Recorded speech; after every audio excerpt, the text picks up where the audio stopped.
Trello can be effectively utilized for sales management by organizing leads, tracking deals, and facilitating collaboration among sales teams. Here's how to use Trello for sales. Create boards. Set up separate Trello boards for different sales pipelines or stages, such as prospects, qualified leads, negotiation, and closed deals. Set up lists. Within each board, create lists to represent various stages of the sales process. Common lists include lead generation, contacted, qualified, proposals sent, and closed won. Add cards for leads. Create cards for each lead or prospect containing relevant information such as company name, contact details, lead source, and any specific requirements or notes. Track progress. Move cards across lists as leads progress through the sales pipeline. This provides visibility into the status of each lead and helps prioritize follow-up actions. Assign ownership. Assign ownership of leads to specific sales representatives by adding them as members to cards.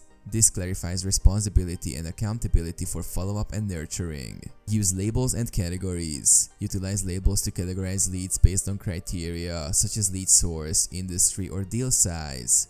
This helps in filtering and prioritizing leads effectively.